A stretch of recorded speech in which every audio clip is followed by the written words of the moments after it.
네, 감사합니다. 하나님의 영광을 받으실 줄로 믿습니다. 그리스도의 오심을 밝히는 네 개의 촛불이 있습니다. 그것은 소망과 평화와 기쁨과 사랑입니다.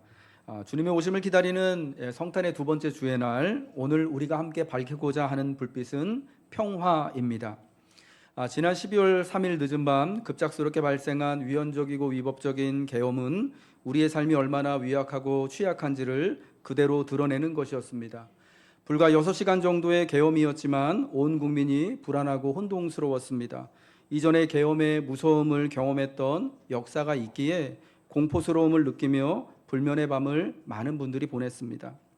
밤늦게까지 친구들을 만나고 또 자유롭게 일터에 가서 일을 하고 사업을 하고 내가 좋아하는 방송을 보고 또 인터넷을 사용하고 경제와 정치와 정책에 대해 때로는 신앙에 대해서도 스스로의 생각을 자유로이 말할 수 있는 일상이 우리가 언제든지 마땅히 누릴 수 있는 것, 당연한 권리인 것처럼 살아왔지만 그러나 계엄의 혼동을 겪고 보니 이것이 참 당연한 것이 아니라 우리가 그동안 수고하고 또 수고해서 얻어낸 것들, 특별히 하나님이 우리에게 허락하신 감사해야 할 것이다라는 것을 깨달았습니다. 우리의 일상이 사실은 매우 취약한 우리 사회의 제도에 바탕하고 있었다는 것을 그날 밤 경험한 사람들은 놀랄 수밖에 없었습니다.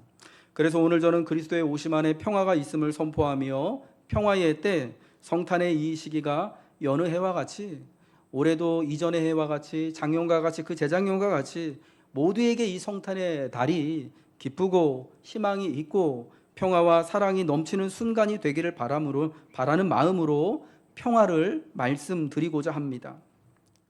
평화라는 단어는 전쟁이나 갈등이 없는 것을 의미합니다만 그 대신 더 나은 것이 존재한다라는 것을 가리키는 것입니다.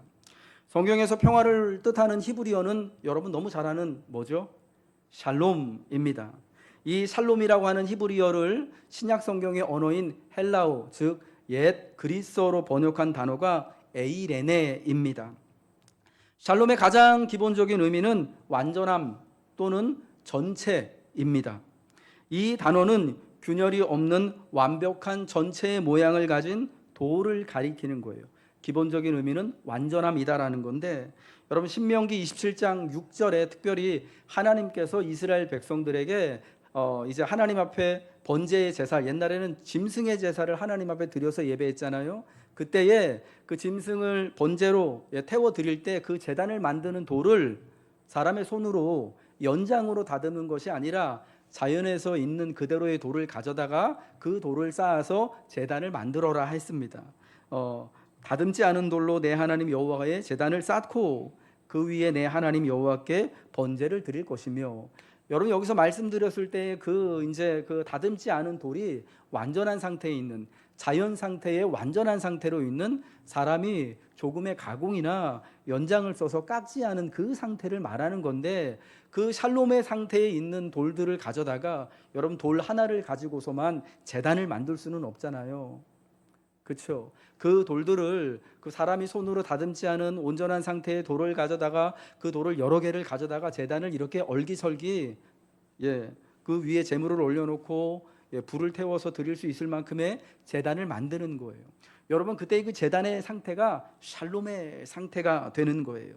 하나님과의 샬롬을 위해 제사를 드릴 때에 샬롬의 모양을 한 그 돌로 제단을 쌓아서 드리는 것, 그때의 그 제단의 모습이 샬롬의 모습이 되는 거예요. 우리 성경의 말씀 욥기와 또 사무엘상에 있는 말씀을 통해서 욥의 경우를 통해서 다윗의 경우를 통해서 샬롬이 어떠한 것인지를 우린 또한 배울 수가 있습니다.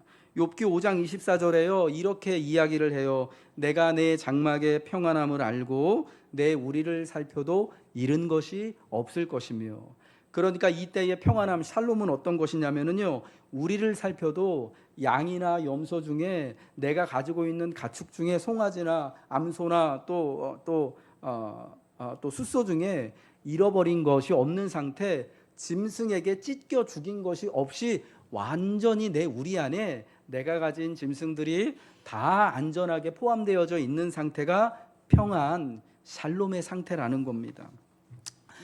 또 한 가지 성경으로 사무엘상 17장에요. 그 유명한 다윗이 골리앗과의 싸움을 하던 그 장면에서 여러분 사실은 다윗이 전쟁터에 전쟁하기 위해서 나간 게 아니잖아요. 소년이었던 다윗이 전쟁터에 나간 그때에 참전하게 된 형들의 안부를 묻기 위해서 아버지의 심부름으로 음식을 가지고 전장터에 갑니다. 그리고 그때 나가서 자기 형들을 문안해요. 우리 성경에는 문안이라고 나오지만 그게 여러분 샬롬이에요. 전쟁터에 나간 형들이 혹시나 다치지 않고 생명을 잃어버리지 않고 그 형들이 여러 명이거든요. 다윗의 형들이 그 형들 여러 명 중에 한 명도 잃어버리지 않고 다 완전하게 있는지를 묻는 것이 바로 샬롬, 형들의 샬롬을 묻는 거다라는 겁니다. 여러분 삶은 굉장히 복잡하고 끊임없이 변하는 상황과 관계 가운데 있습니다. 그래서 이 중 하나라도 올바르게 정렬이 되지 않거나 없어지게 되어지면 샬롬, 즉 평화는 무너지는 것입니다. 그런 의미에서 삶이 더 이상 온전하지 않을 때는 반드시 샬롬이 회복되어져야만 하는 거예요. 샬롬은요, 동사로도 성경을 보니까 사용이 됩니다. 동사로 사용될 때 샬롬의 의미는 완성하다라는 뜻이 있어요. 복원하다, 원래의 모습대로 회복하다라는 의미가 있습니다. 솔로몬이 성전을 완성했을 때 솔로몬은 이 땅에 하나님과 백성 사이에 샬롬을 가져왔다라고 말합니다. 여러분, 그래서 성경에서 솔로몬을 그래도 높이 보는 이유가 뭐냐면 성전을 만들어서 샬롬을 가져온 사람이라고 평가를 받기 때문에 솔로몬이 그 많은 이야기가 성경을 통하여서 우리에게 전해지고 있는 거예요.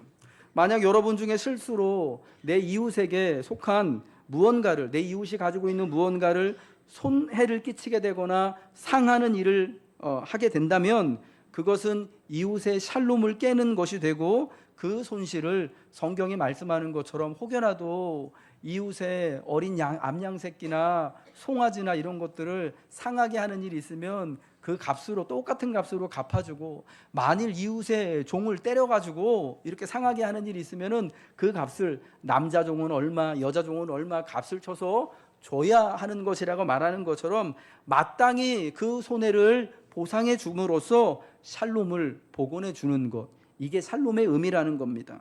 만일 우리가 하나님께 대하여 범죄한 사실이 있다면, 그래서 그 사실로 인해서 하나님 앞에 하나님과 나의 관계가 죄로 인하여 깨지게 됐다면 하나님 앞에 나와 간절한 마음으로 회개하여서 하나님과의 깨진 관계가 회복되어지는 것, 여러분 이게 바로 샬롬, 완성하다, 회복하다, 복원하다라는 의미의 샬롬이 되는 거죠.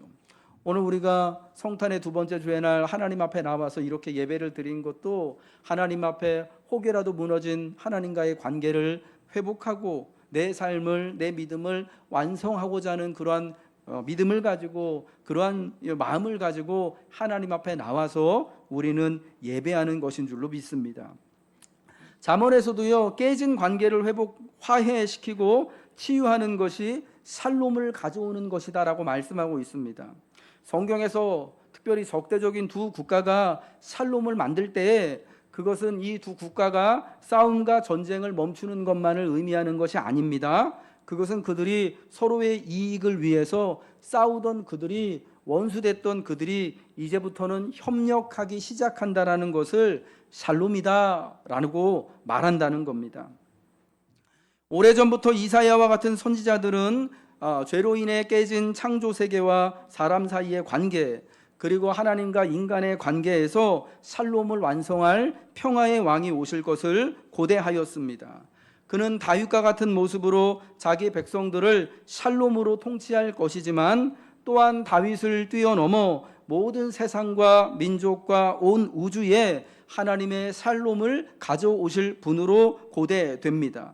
선지자들이 바라고 고대하던 샬롬의 왕이 오늘 이사야서 9장의 말씀에 의하면 바로 하나님의 아들, 하나님 그분으로 이 땅에 오시는 예수 그리스도입니다.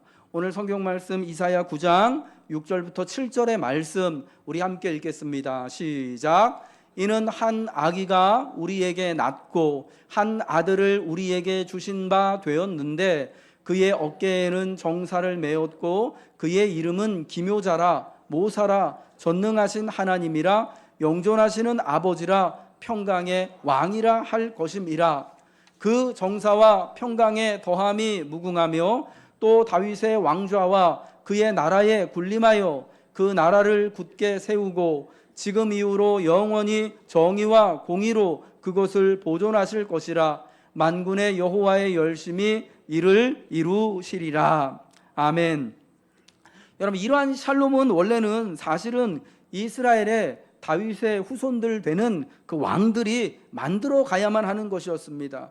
여러분, 그들에게는 다윗이 그랬고 솔로몬이 성전을 지어서 하나님과 백성 사이에 샬롬을 완성했던 것처럼 똑같이 하나님과 백성 사이에, 왕과 백성 사이에, 그리고 백성과 백성 사이에 서로 샬롬을 만들어갈 책임이 왕들에게 있었던 겁니다. 하지만 그들은 샬롬을 거의 이루지 못했습니다. 오히려 샬롬을 적극적으로 하나님과 백성과의 샬롬을 파괴한 주범들이 바로 이 왕들이었습니다. 사람과 사람 사이에, 백성과 백성 사이에 샬롬을 파괴한 이들이 바로 이 이스라엘의 우상 숭배하는 데 앞장섰던 바로 그 왕들이었다라는 겁니다. 선지자 이사야의 시대 때 여러분 그 아하스라고 하는 왕이 그랬고요, 므낫세라고 하는 왕이 그랬고, 선지자 엘리야의 때에 아합이라고 하는 왕이, 그리고 아합의 부인이었던 이세벨이라고 하는 왕비가 사실은 샬롬을 만들어 가야 할 책임이 있는 자리에 있음에도 불구하고, 여러분 샬롬을 만들어야 되기 위해서 왕이 되었음에도 불구하고 오히려 그들로 인하여서 이스라엘의 샬롬이 무너지고 하나님과 백성 사이에 샬롬이 깨지게 됐던 거예요. 그래서 이사야와 같은 선지자는 미래의 왕 다윗과 같은 그 다윗을 뛰어넘는 진정 이 땅에 평화를 가져올 미래의 왕을 기대했던 것입니다. 이것이 신약 성경에서 복음서에서 예수님의 탄생이 헬란 말로 에이레네, 즉 평화의 도래로 선포된 이유예요. 지극히 높은 곳에서는 하나님께 영광이요, 땅에서는 하나님이 기뻐하시는 사람들 중에 평화로다. 아멘. 그리하여 예수님은 제자들에게 나의 평안을 너희에게 주노라고 선언하셨습니다. 요한복음 14장 27절의 말씀이죠. 같이 읽겠습니다. 시작. 평안을 너희에게 끼치노니 곧 나의 평안을 너희에게 주노라. 내가 너희에게 주는 것은 세상이 주는 것과 같이 아니하니라. 너희는 마음에 근심하지도 말고 두려워하지도 말라. 아멘. 예수님은 평안을 주시기 위해, 샬롬을 이루시기 위해 이 세상에 오셨습니다. 예수님의 평안은 샬롬이 없는 모든 세상, 모든 사람을 위한 것이었습니다.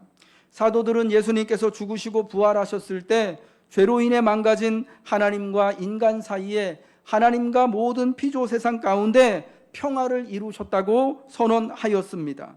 그 선언은 예수님이 인간과 하나님 사이에 깨진 관계를 온전함으로 회복하셨다라는 거예요. 온전케 하셨다라는 것입니다. 완성하셨다라는 것입니다. 이것이 사도 바울이 예수님을 우리의 에이레네, 우리의 평화, 즉 우리의 샬롬이라고 말하는 이유입니다. 또한 이러한 사실은 예수님으로 말미암아 하나님과 우리가 샬롬을 이루고 샬롬을 누리는 우리들이 이제 이 세상에 예수님이 샬롬을 가져오셨듯 우리도 역시 이 세상에 샬롬을 가져오도록, 샬롬을 이루어 가도록 부름받았다라는 것을 의미합니다. 평화의 왕이신 예수 그리스도의 샬롬의 빛을 따라 우리는 이 세상에 평화의 빛을 밝히기 위하여 부름받았습니다.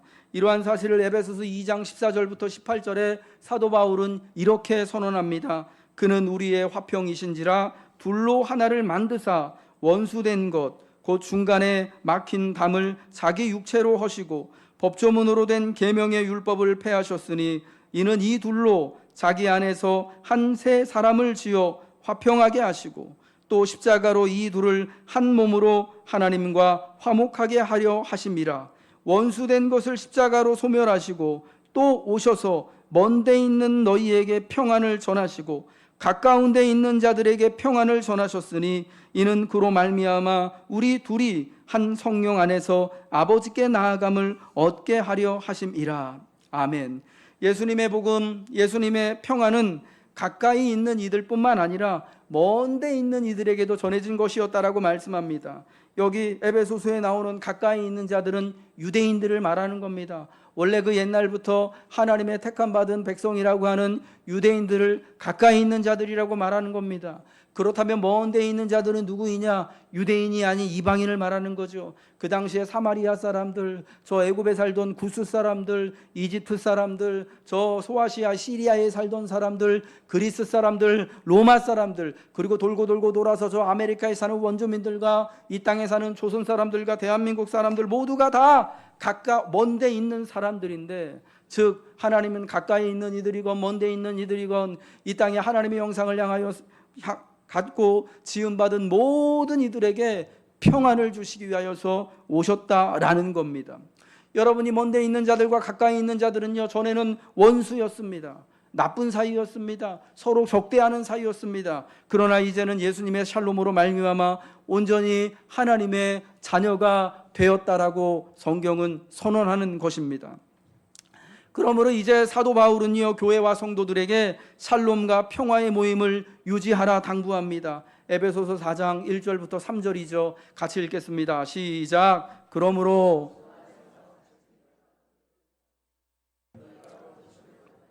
합당하게 행하여 모든 겸손과 온유로 하고 오래 참음으로 사랑 가운데서 서로 용납하고 평안에 매는 줄로 성령이 하나 되게 하신 것을 힘써 지키라. 아멘. 여러분, 이 말씀은 우선은 교회에게 주신 말씀입니다. 교회 안에서 먼데 있는 사람이건 가까이 있는 사람이건 원래 유대인이었건 이방인 신자였던 간에 너희가 다 함께 같은 부르심을 받았으니 함께 평안을 이루고 함께 화평을 이루며 교회를 이루며 살아가라는 것입니다. 또한 동시에 이 말씀은 교회를 뛰어넘어서 이제 이 땅을 함께 살아가고 있는 모든 사람들을 향하는 그 말씀이다라는 겁니다. 평화를 이룬다라는 것은요, 성경에 의하면 모든 겸손과 온유와 오래 참음과 사랑으로 용납하며 다른 사람을 대하는 것이 필요하다라는 거예요. 예수님을 따라 평화의 사람이 된다는 것은 하늘과 땅에 있는 모든 것을 화해시키고 죽음과 부활을 통해 평화를 회복하신 예수님의 삶에 나도 참여하는 것, 그래서 예수님이 이 땅에 진정한 하나님의 샬롬을 가져오는 것처럼 우리도 이 땅에 우리의 교회 안에 여러분이 살고 있는 여러분의 모든 삶의 영역 안에 이 시대에 같이 살아가는 수많은 시민들과 함께 샬롬을 이루는 것을 의미하는 겁니다. 평화는 갈등이 없는 것이 아닙니다. 예수님을 따라 평화를 이루고자 하는, 평화를 살아가고자 하는 이들의 헌신과 수고를 필요로 하는 거예요. 그래서 그 헌신과 수고를 통하여서 갈등과 대립이, 다툼이 넘어서게 되어지는 거예요. 극복이 되어지는 거예요. 그래야 온전함과 완전함, 샬롬을 이루는 것입니다. 그러므로 진정한 평화는 깨진 것을 가져와서, 우리 주 예수님께서 그러하셨듯 깨진 것을 가져와서 온전하게 회복하는 것입니다. 이번에 우리 모두를 잠 못 들게 하고 불안하게 하며 일상과 나라의 모든 근간을 무너뜨릴 수도 있었던 이 계엄을 겪으면서 우리는 그동안 일상의 평화를 이루기 위해 얼마나 수고했고 헌신했는가를 자문해 보아야 합니다. 물론 이 일을 일으킨 자들에 대하여서는 분명한 법적이고 정치적인 책임을 물어야 할 것이지만, 그러나 여러분, 예수 믿는 우리들은 그동안 이 땅의 평화를 이루기 위하여서, 샬롬의 상황을 우리가 만들어가기 위해서 교회 안에서, 여러분의 가정에서, 여러분이 살고 있는 이 땅에서 여러분 얼마나 수고하셨습니까? 얼마나 주님을 따라 살아가셨습니까? 그리스도 예수님은 평화를 이루기 위하여서 군대의 총칼을 사용하지 않았습니다. 하나님의 아들의 권능을 사용하신 것이 아닙니다. 그 대신 십자가에 달려 돌아가시는 길을 택하셨습니다. 그리스도의 평화는 십자가의 죽음과 부활을 통해 이루어졌습니다. 그동안 우리 사회의 대립과 갈등이 너무 극단으로 치달았던 것에 대해 예수 믿는 우리들, 특별히 이 땅에 평화를 이루어야 할 샬롬을 만들어가야 될 책임이 있는 우리들은 그 책임을 통감하며 회개해야 합니다. 여러분, 이제까지 우리 사회에 분열의 맥락이 있었기에 반대하는 이들은 처단한다는 무시무시한 그 계엄의 포고령이 나올 수 있었던 것 아니겠습니까? 다름을 인정하고 대립과 다툼이 아닌 대화를 선택해야 합니다. 그리고 성경이 우리에게 교훈하듯 모든 겸손과 오래 참음과 사랑 가운데서 서로를 용납하고자 하는 헌신을 해야 하는 것입니다. 여러분, 그것이 민주사회의 모습이며 그리스도 안에 있는 평화를 우리가 누릴 수 있는 길입니다. 사랑하는 우리 노건교회 교우 여러분들, 예수 그리스도를 믿는 우리 성도 여러분들, 주 예수께서는 이 땅에 온전한 하나님의 샬롬을 가지고 오시는 분이셨습니다. 주님이 이 땅에 오심으로 하나님과의 우리의 관계가, 또 사람 사이의 관계가 온전하게 또 회복되어지고 샬롬을 이루게 되었습니다. 오늘 우리도 그 주님을 본받아서 이 땅에 갈등이 있고 분열이 있고 아픔이 있고 무너진 이 세상에 온전함이 회복을 이루는 샬롬을 이루기 위하여서 믿음으로 함께 수고해야 할 줄로 믿습니다. 성경이 말씀하는 것처럼 모든 겸손과 온유와 오래 참음과 사랑 가운데서 서로 용납함으로 이 땅의 온전한 샬롬을 주 예수 그리스도를 따라 이루어 가시는 성도 여러분 되시길 주님의 이름으로 축복합니다.